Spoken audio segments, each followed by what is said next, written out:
Hello friends, welcome to our YouTube channel तैयारी exam की।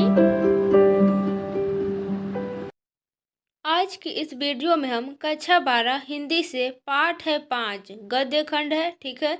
उससे रोज पाठ है यहाँ पे, जिनके लेखक हैं सच्चिदानंद हीरानंद वात्स्यायन अज्ञेय।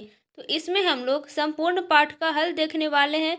साथ ही साथ इसमें आपको परीक्षा उपयोगी कुछ महत्वपूर्ण प्रश्नोत्तर भी मिलने वाला है, ठीक है। तो आज के इस वीडियो को स्टार्ट करने से पहले आप लोग जान लीजिए कुछ बातें। ये हैं लेखक सच्चिदानंद हीरानंद वात्स्यायन अज्ञेय, ठीक है। और ये एक डॉक्टर, ठीक है, जो कि इस कहानी में इनका भूमिका है। और ये एक डॉक्टर रहते हैं, ठीक है। और साथ ही साथ इनका नाम होता है महेश्वर। और ये इनकी पत्नी होती है। और ये इनका एक बेटा होता है जिसका नाम टीटी रहता है, ठीक है। और इनकी पत्नी का नाम मालती होता है। तो इसी पे हम लोग इसका क्वेश्चन आंसर देखने वाले हैं। तो आइए वीडियो को स्टार्ट करते हैं। जैसा कि आप लोग देख सकते हैं, हम यहाँ पे आ चुके हैं। पाठ है 5 रोज, जिनके लेखक हैं सच्चिदानंद हीरानंद वात्स्यायन अज्ञेय। तो पहले हम लोग कुछ परीक्षा उपयोगी महत्वपूर्ण तथ्य की ओर चलते हैं। प्रश्न है, सच्चिदानंद हीरानंद वात्स्यायन अज्ञेय का जन्म कब हुआ था? तो उत्तर हो जाएगा यहाँ पे 7 मार्च 1911 ईस्वी को। और ये सभी बात आपको याद रखनी है। आगे का प्रश्न आता है, इसको हम शॉर्ट फॉर्म में लिख दिए हैं। ही वात्स्यायन अज्ञेय मतलब सच्चिदानंद हीरानंद वात्स्यायन अज्ञेय का निधन कब हुआ था? उत्तर हो जाएगा 4 अप्रैल 1987 ईस्वी को, ठीक है। आगे का प्रश्न है, सच्चिदानंद हीरानंद वात्स्यायन अज्ञेय जी का जन्म स्थान कहाँ है? उत्तर हो जाएगा कसैया, कुशीनगर, उत्तर प्रदेश में। फिर से है, हम अज्ञेय बोलते हैं, ठीक है। अज्ञेय जी का मूल निवास कहाँ है? तो उत्तर हो जाएगा करतारपुर, जो कि पंजाब में है, ठीक है। आगे का फिर से प्रश्न है, अज्ञेय जी के माता पिता का क्या नाम है? तो उत्तर में देखेंगे आप लोग, माता का नाम है वयंती देवी एवं पिता का नाम है डॉक्टर हीरानंद शास्त्री, जो कि प्रख्यात पुरातत्ववेत्ता हैं, ठीक है। आगे का प्रश्न आता है, सच्चिदानंद हीरानंद वात्स्यायन अज्ञेय के शिक्षा के विषय में आप क्या जानते हैं? तो उत्तर में लिखेंगे, प्रारंभिक 4 साल लखनऊ में घर पर किए थे प्रारंभिक शिक्षा, ठीक है। आगे है, मैट्रिक 1925 में पंजाब विश्वविद्यालय से और इंटर 1927 में मद्रास क्रिश्चियन कॉलेज से। आगे है, BSc 1929 Foreman college Lahore Punjab, जो कि वर्तमान में पाकिस्तान में है। एमए अंग्रेजी पूर्वार्ध लाहौर से किए थे। क्रांतिकारी आंदोलन में गिरफ्तार हो जाने से आगे की पढ़ाई फिर रुक गई उनकी। आगे का प्रश्न आता है, सच्चिदानंद हीरानंद वात्स्यायन अज्ञेय को कौन कौन से भाषाओं का ज्ञान था? और ये बहुत ही इम्पोर्टेंट है एग्जाम के दृष्टिकोण से। तो उत्तर में लिखेंगे, उन्हें संस्कृत, अंग्रेजी, हिंदी के अतिरिक्त फारसी, तमिल आदि अनेक भाषाओं का ज्ञान था, ठीक है। फिर से आपको एक प्रश्न देखने को मिल रहा है, अज्ञेय जी का व्यक्तित्व एवं स्वभाव कैसा था? तो आप लोग जान लीजिए। उत्तर में सुंदर, लंबे थे, गठीला शरीर था, सुरुचि, सुव्यवस्था एवं अनुशासन प्रियता, एकांत प्रिय, अंतर्मुखी स्वभाव के थे। यानी कि लेखक जो थे अज्ञेय जी, उनको अनुशासन बहुत प्रिय था। जैसे होता है ना, एकांत में रहना, कुछ क्रिएटिविटी करना, ठीक है, कुछ क्रिएटिव काम करना, तो उनको ज़्यादा पसंद था। आगे है, गंभीर एवं चिंतनशील, मितभाषी मतलब बहुत सारे भाषा बोलने वाले और बहुत ही गंभीर थे। चिंतनशील एक तरह से मतलब टेंशन में नहीं, मतलब कि कुछ कुछ बातों को लेके उसके बारे में सोचते रहना उस तरह से।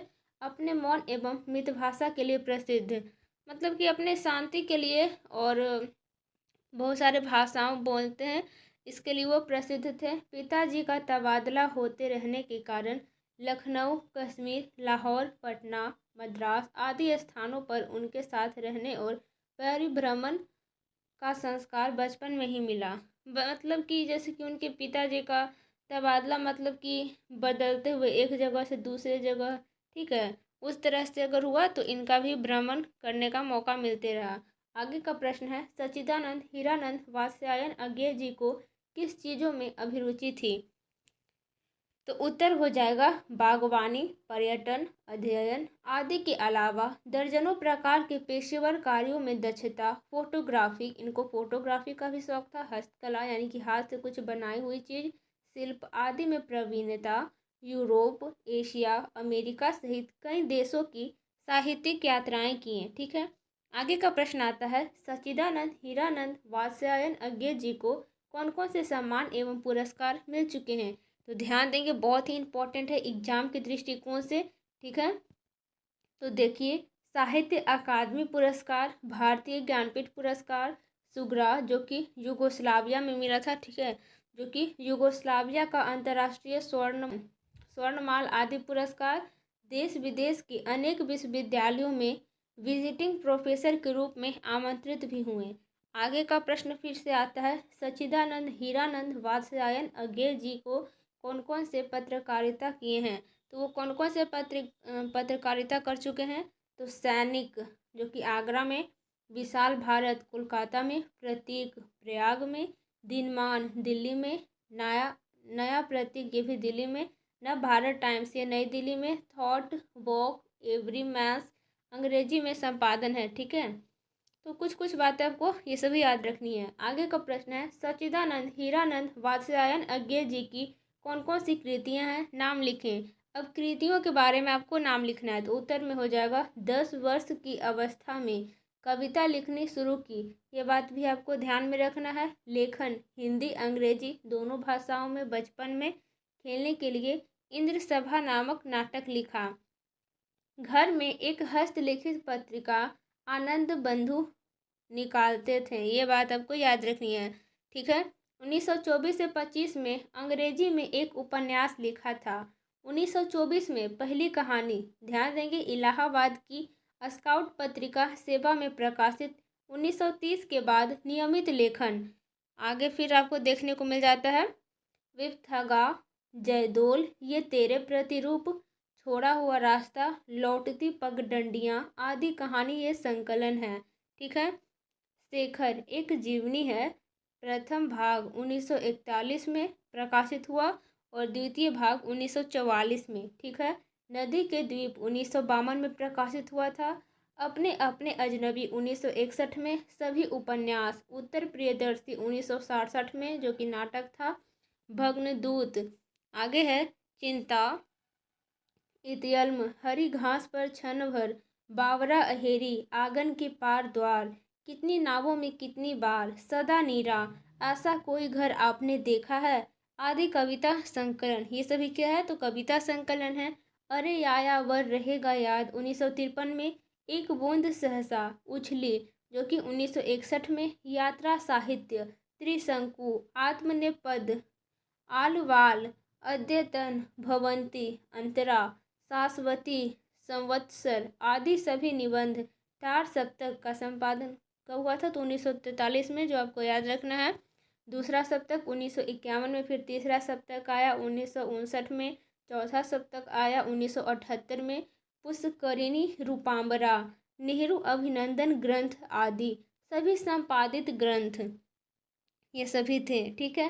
शरद चंद्र के श्रीकांत, जैनेन्द्र कुमार के त्यागपत्र तथा अपने उपन्यास अपने अपने अजनबी सहित अन्य कृतियों का अंग्रेजी अनुवाद किए। देखिए, अगर आप लोग कोई वर्ड लिखेंगे, अगर वहाँ पे आपको मिस्टेक हो गया, ठीक है, तो एक बार सिर्फ ऐसे करके काट देना है। ठीक है। तो आपको ज़्यादा नंबर नहीं कटेगा एग्जाम में। रविंद्रनाथ ठाकुर के गोरा का हिंदी अनुवाद। आगे एक नोट दिया गया जो कि बहुत ही महत्वपूर्ण है एग्जाम के दृष्टिकोण से। अज्ञे जी द्वितीय महायुद्ध के दौरान उन्होंने सेना में नौकरी की थी। वे आजीवन सैलानी रहे। सैलानी कहने का मतलब हो गया घूमना फिरना एक तरह से। ठीक है। रोमांचक यात्राएं करना उनका स्वभाव और शौक था। ठीक है। आगे यहाँ पे एक पॉइंट है, अज्ञे के द्वारा गैंग्रीन शीर्षक से 1934 में लिखी गई कहानी यहाँ प्रस्तुत है। ध्यान देंगे, ये गैंग्रीन है जो एक कहानी है। बाद में इसका शीर्षक लेखक द्वारा रोज कर दिया गया। यानी कि ये जो आप क्वेश्चन आंसर देखने वाले हैं पाठ रोज का, ये पहले गैंग्रीन था शीर्षक। ठीक है। लेकिन बाद में इनको 1934 में फिर बदल के रोज कर दिया गया। ये बात भी आपको याद रखनी है। प्रश्न है, रोज कहानी में मालती लेखक की रिश्तेदार में क्या लगती है? तो उत्तर हो जाएगा बहन। ठीक है, ये सभी भी आपको याद रखना है। इस तरह से क्वेश्चन ज़्यादा एग्जाम में आते हैं। आगे का प्रश्न है, मालती के पति का क्या नाम है? तो उत्तर हो जाएगा यहाँ पे महेश्वर। ठीक है, आगे का प्रश्न आता है, मालती का एक बेटा भी है जिसका नाम क्या है? तो उत्तर हो जाएगा टीटी। ठीक है, आगे का फिर से एक प्रश्न आता है, मालती के पति पेशे से क्या हैं? तो उत्तर हो जाएगा, वह एक पहाड़ी गांव में सरकारी डिस्पेंसरी के डॉक्टर हैं। ठीक है, आगे का फिर से प्रश्न आता है, मालती के पति किस बीमारी का इलाज करते थे? तो आप लोग उत्तर देख लिए, गैंग्रीन। ठीक है, आगे का फिर से प्रश्न आता है, रोज कहानी में जब लेखक मालती के घर आते हैं तो खाना में क्या बना होता है? तो उत्तर हो जाएगा भाजी और रोटी, और भी कुछ बना होगा। ठीक है, लेकिन भाजी और रोटी का जिक्र किया गया है। आगे का प्रश्न है, महेश्वर घर में कौन सा फल लाता है? तो उत्तर हो जाएगा आम। और ये सभी बात आपको याद रखनी है। तो आई होप आपको वीडियो पसंद आया होगा, तो लाइक कर दीजिए। आइए अब हम लोग आते हैं आपको यहाँ पे रोज है। ठीक है, प्रश्न उत्तर की ओर। पाठ 5 है रोज, सच्चिदानंद हीरानंद वात्स्यायन अज्ञेय का अभ्यास प्रश्न है पाठ के साथ। प्रश्न संख्या 1 है, मालती के घर का वातावरण आपको कैसा लगा? अपने शब्दों में लिखिए। तो उत्तर में लिखेंगे आप लोग, मालती के घर का वातावरण तो इस प्रकार था जैसे कि वहाँ कोई छाया मंडरा रही हो। मशीन की तरह उसकी दिनचर्या थी, उदास मन एवं थका थका तन, जिसमें खुशियों की एक भी किरण नहीं थी। मालती के घर इतना प्रिय एवं विशेष अतिथि के साम मालती के घर इतना प्रिय एवं विशेष अतिथि के आने पर भी उनका मन खिला भी नहीं। यानी कि उनके घर आते हैं लेखक हाल चाल पूछने, लेकिन फिर भी वो कुछ नहीं बताती है, न बोलती है, बुझा ही रहा। अतिथि से कुछ बातें भी नहीं करती, उल्टे उनके प्रश्नों के उत्तर भी बहुत ही संक्षिप्त में देती थी। लेखक को ये बात जरूर अनुभव हो रहा है कि इतना चहकने वाली लड़की कुछ ही वर्षों में इतनी बुझ कैसे गई। ठीक है, आप लोग कहानी जरूर पढ़ लीजिएगा। प्रश्न संख्या 2 है, दोपहर में उस सूने आंगन में पैर रखते ही मुझे ऐसा जान पड़ा मानो उस पर किसी शाम की छाया मंडरा रही हो। यह कैसी शाम की छाया है, वर्णन कीजिए। तो उत्तर में लिखेंगे आप लोग, लेखक अपने दूर के रिश्तेदार के बहन के यहाँ आए थे। यह वही बहन थी जिसके साथ लेखक का बचपन बीता था। वह लेखक की सखी अधिक थी, साथ खेलना, लड़ना, झगड़ना, साथ पढ़ना लिखना हुआ था। वे व्यवहार से बिल्कुल स्वच्छ थी। शादी के बाद औरत में इतना बदलाव आ जाता है कि वह अपने भाई, सखा और अतिथियों के आने पर भी जरा सा उल्लास नहीं दिखा पाती। ठीक है, यानी कि शादी के बाद मालती पूरा बदल चुकी थी। अब वो बचपन वाली मालती नहीं रही थी। उसके वार्तालाप से, यानी कि बात करने के चाल भाव से भी बहुत नीरस है। ठीक है, मात्र प्रश्न के उत्तर देती है, यह भी नहीं पूछती कि आप कैसे हो। जीवन बिल्कुल ही मौन, इससे ऐसा लग रहा है कि वह कुछ सह रही है, भोग रही है। ये स्थिति यह बताती है कि मालती के घर पर शाम की छाया मंडरा रही है। आप लोग इस तरह से आंसर लिखेंगे तो आपको अच्छा मार्क्स मिलेगा। ठीक है, प्रश्न संख्या 3 है, लेखक और मालती के संबंध का परिचय पाठ के आधार पर दें। तो उत्तर में लिखेंगे, लेखक मालती के दूर के रिश्तेदार हैं और रिश्ते में वे भाई हैं, पर बचपन में उनका संबंध सख्य यानी कि मित्रता का था। एक साथ रहते थे, खेलते थे, लड़ते झगड़ते थे, साथ साथ पीटते भी थे। लेखक का अध्ययन भी मालती के साथ ही हुआ था। उनके व्यवहार में सदा सख्य की स्वेच्छा और स्वच्छंदता ही रही है।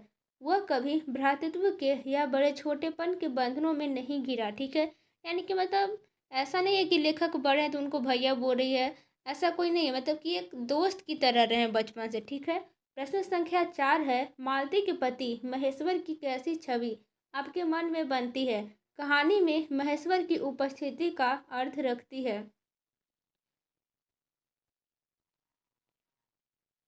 सॉरी, क्या अर्थ रखती है, अपने विचार दें। उत्तर हो जाएगा पठित पाठ, अर्थात इस कहानी के आधार पर यह कह सकते हैं कि महेश्वर एक व्यस्त व्यक्ति था जिसका परिवार से रूटीन लगातार हर रोज वही नौकरी करता था। घर में बच्चा रो रहा है, गिर पड़ता है, उसके ऊपर उसका प्रभाव नहीं है। मालती का जीवन तो नौकरानी की तरह है। महेश्वर को इस बात का कोई चिंता नहीं है। घर आना, खाना और खाकर सो जाना, सुबह तैयार होकर डिस्पेंसरी चले जाना एक रूटीन सा हो गया था।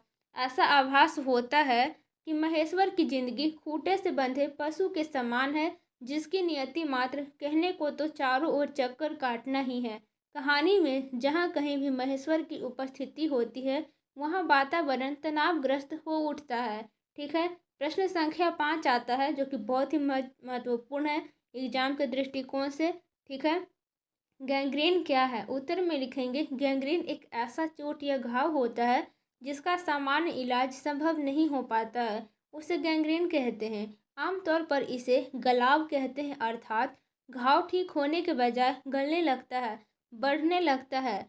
उस परिस्थिति में उस अंग को काट देना ही बेहतर माना जाता है। यानी कि यह एक ऐसा घाव है या ऐसा चोट है, जब किसी व्यक्ति को हो जाता है तो इसका कोई इलाज नहीं है। इलाज है तो सिर्फ उस अंग को काट के हटा देना है। ठीक है। और ये ज़्यादा कीचड़ में रहने वालों को होती है, गाँव में ज़्यादा होती है। ठीक है। प्रश्न संख्या 6 है, कहानी से उन वाक्यों को चुने जिनमें रोज शब्द का प्रयोग हुआ है। तो उत्तर में आप लोग लिखेंगे, कहानी में मालती द्वारा बोले गए कुछ वाक्य हैं जिसमें रोज शब्द का इस्तेमाल हुआ है। यानी कि आपको कहानी में से चूज करना है कुछ वर्ड को। ठीक है, कुछ शब्द का। तो आप लोग देखिए, हम कुछ यहाँ पे लाए हैं कहानी से खोज करके। मालती टोक कर बोली, मेरे लिए तो यह नई बात नहीं है, रोज ही ऐसा होता है। आगे है, क्यों, पानी का क्या हुआ, रोज ही होता है, कभी वक्त पर आता नहीं। फिर आगे है, मैं तो रोज ऐसी बातें सुनती हूँ। फिर आगे यहाँ पे धीरे से बोली कि मेरी तो रोज इतने समय हो जाते हैं। फिर से आता है एक और लाइन है, मालती ने रोते हुए सीसू को मुझसे लेने के लिए हाथ बढ़ाते हुए कहा, इसके चोटें लगती ही रहती है, रोज ही गिर पड़ता है। और ये रोज यहाँ पे लिखा हुआ, इसको आप लोग हाईलाइट कर लीजिएगा अंडरलाइन करके। ठीक है, अगर आप लोग ऐसे कीजिएगा तो एग्जाम में अच्छे मार्क्स आएंगे। प्रश्न संख्या 7 आता है, आशय स्पष्ट करें। मुझे ऐसा लग रहा था कि इस घर पर जो छाया घिरी हुई है वह अज्ञात रहकर भी मानो मुझे ही वश में कर रही है। मैं भी वैसा ही नीरस निर्जीव सा हो रहा हूँ, जैसे, हाँ, जैसे यह घर, जैसे मालती।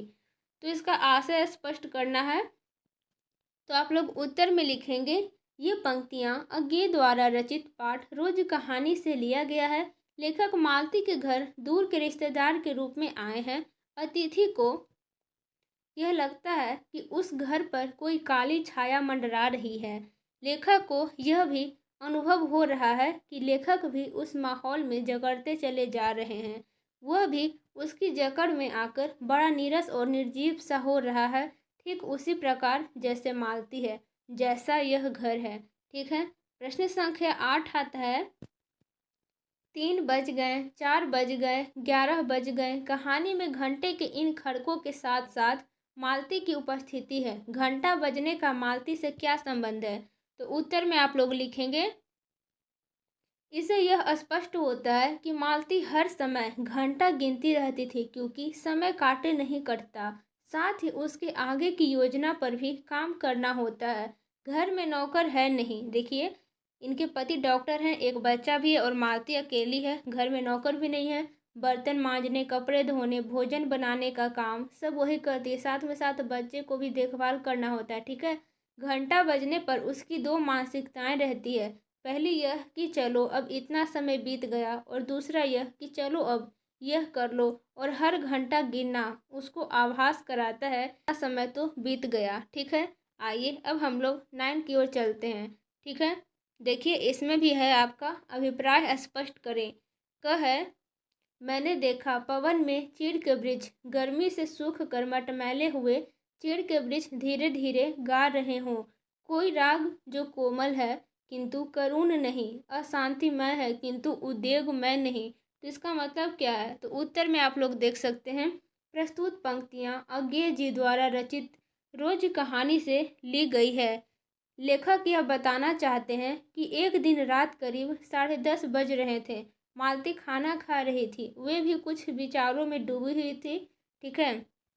डूबी हुई थी। लेखक आकाश की ओर देखने लगे। पूर्णिमा थी लेकिन आकाश अनभ्र यानी कि मेघ रहित था। लेखक बहुत सारे सुखमय स्थिति की कल्पना कर रहे थे, लेकिन दुख की बात है कि वो सुखमय पल मालती के लिए नहीं था। मालती ने वे सब कुछ नहीं देखा। मालती वो सब कुछ नहीं देखा। मालती का जीवन अपनी रोज की नियत गति से बहा जा रहा था और एक चंद्रमा की चंद्रिका के लिए, एक संसार के लिए रुकने को तैयार नहीं था। ठीक है। ख है यहाँ पे, इस समय मैं यही सोच रहा था कि वही उद्धत और चंचल मालती आज कितनी सीधी हो गई है, कितनी शांत और एक अखबार के टुकड़े को तरसती है। यह क्या? यह तो इसका अभिप्राय करना है तो उत्तर हो जाएगा। इस पंक्ति के माध्यम से लेखक यह बताना चाहते हैं कि जब वो बचपन में मालती के साथ पढ़ते थे तो वही मालती पढ़ाई न कर पाने के लिए पिट जाती थी, यानी कि जब मालती पढ़ाई नहीं करती थी तो उसके पापा उसे बहुत मारते थे। एक बार मालती के पिताजी ने उसे एक पुस्तक लाकर दी कि रोज 20 पन्ना पढ़ा करो, नहीं तो मार मार कर चमड़ी उधेड़ दूंगा। ठीक है। तो आगे की बात करें तो मालती जो है उस किताब को पढ़ने के बजाय उसके पन्ने फाड़कर फेंकने लगी थी। और जब पिताजी ने पूछा कि किताब समाप्त कर ली तो मालती बोली कि हाँ कर ली। पिता ने कहा पुस्तक लाओ, प्रश्न पूछता हूँ। तो मालती चुपचाप खड़ी रही। फिर पिताजी के डांट पड़ने पर बोली कि किताब मैंने फाड़ कर फेंक दी है, ठीक है, मैं नहीं पढ़ूंगी। उसके बाद वो पीटी। पर यह बात अलग है। लेखक ये सोच रहे हैं कि वही मालती जिसके बचपन के ये हरकत थे, लेकिन अब ये एक अखबार के टुकड़े को तरसती है, क्योंकि एक दिन महेश्वर ने अखबार के पन्ने में आम लपेट कर लाया था और उस आम को धोने के लिए बोला था। तो मालती उस अखबार को पढ़ते पढ़ते नल की ओर जा रही थी। यानी कि कहने का अभिप्राय, मालती जो थी बचपन में नहीं पढ़ती थी, बहुत ही शैतान थी। ठीक है। लेकिन अब वो एक अखबार के टुकड़ों को पढ़ने के लिए तरसती है। ठीक है। प्रश्न संख्या 10 है, कहानी के आधार पर मालती के चरित्र के बारे में अपने शब्दों में लिखिए। तो देखिए, बहुत सारे स्टूडेंट्स आप लोग अपने शब्द में भी लिख सकते हैं। ठीक है। तो ये अपना शब्द में लिखने का है, तो हम यहाँ पे उत्तर दे दिए हैं। प्रस्तुत कहानी रोज की मालती मुख्य पात्र तथा नायिका है। ठीक है। आगे है, बचपन में वह बंधनों से परे उन्मुक्त और स्वच्छंद रहकर चंचल हिरनी के समान फुदकती रहती है। उसका रूप लावण्य बरबस ही लोगों को आकर्षित करता है। महज 4-5 वर्षों के अंतराल में ही विवाहिता है, एक बच्चे की माँ भी है। ठीक है। उसके जीवन में मूलभूत परिवर्तन सहज ही दृष्टिगोचर होता है। वह वक्त के साथ समझौता करने वाली कुशल गृहिणी तथा वात्सल्य की वाटिका है। 4 साल पहले मालती उद्दंड और चंचल थी। ठीक है। विवाह के बाद यानी कि विवाहोपरांत उसने अपने जीवन को यंत्रवत बना लिया है, यानी कि मशीन की तरह बना लिया। उसका शरीर जीर्ण शीर्ण होकर थक गया है, यानी कि काम करते करते थक गया है। वह शांत और सीधी बन गई है। वह अपने जीवन को परिवार की धुरी पर नाचने के लिए छोड़ देती है। मालती भारतीय मध्यवर्गीय समाज की घरेलू स्त्री के जीवन और मनोदशा का सजीव प्रतीक केंद्रित करने के लिए बाध्य करती है। ओके। इसे आप अपने शब्द में लिख सकते हैं। प्रश्न संख्या 11 है, बच्चे से जुड़े प्रसंगों पर ध्यान देते हुए उसके बारे में अपने शब्दों में लिखिए। तो उत्तर हो जाएगा रोज शीर्षक कहानी की नायिका मालती का पुत्र टीटी। ध्यान देंगे, ये क्वेश्चन आ सकता है एग्जाम में। बाल सुलभ रस से परिपूरित है, यद्यपि वह दुर्बल, बीमार तथा चिड़चिड़ा है। कौन? तो टीटी। तथापि वह ममता को एकांकी जीवन का आधार से रात 11 बजे तक घर के कार्यों में अपने को व्यस्त रखती है। अपरिचितों को देखकर बच्चों की प्रतिक्रिया का सजीव जिक्र इन पंक्तियों से स्पष्ट होता है।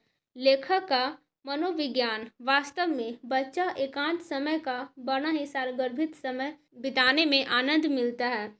बच्चे की देखभाल करने के लिए माता पिता को ध्यान देना पड़ता है और इससे इनमें सजगता आती है। वास्तव में बच्चा मानव जीवन की अमूल्य निधि है। बच्चे में घुल मिलकर मनुष्य अपने दुष्कर समय को समाप्त कर सकता है, यानी कि अपने बेकार समय को जो उसको बोरिंग लगता है वो समय को समाप्त कर सकता है। ठीक है, अब ये ख़त्म हो गया प्रश्नोत्तर। अब आता है भाषा की बात। ठीक है, तो ये भी बहुत ही महत्वपूर्ण है एग्जाम के दृष्टिकोण से। तो प्रश्न संख्या 1 है, उद्वेग में शांतिमय शब्दों में मैं प्रत्यय लगा हुआ है। मैं प्रत्यय से 5 अन्य शब्द बनाए। तो उत्तर हो जाएगा मैं प्रत्यय से बने अन्य शब्द। देखिए, तो 5 शब्द में एक शब्द हो गया जल में, दूसरा दया में, तीसरा ध्यान में, चौथा ज्ञान में, पांचवा भक्ति में है। ठीक है, प्रश्न संख्या 2 है, दिए गए वाक्यों से कारक चिन्ह को रेखांकित करें और वह किस कारक का चिन्ह है यह भी बताएं। तो देखिए, कुछ वाक्य दिया गया है जिसमें क है थोड़ी देर में आ जाएंगे, तो में हो जाएगा अधिकरण कारक। ठीक है, ख है यहाँ पे मैं कमरे के चारों तरफ देखने लगा, के हो जाएगा संबंध कारक। ग है यहाँ पे हम बचपन से इकट्ठे खेले हैं, तो से हो जाएगा करण कारक। ठीक है, और घ है तभी किसी ने किवाड़ खटखटाए, तो ने हो जाएगा कर्ता कारक। ओके, और अड़ है यहाँ पे शाम को 1-2 घंटे फिर चक्कर लगाने के लिए जाते हैं। ठीक है, तो यहाँ पे उत्तर हो जाएगा को और के लिए दोनों हो जाएगा संप्रदान कारक।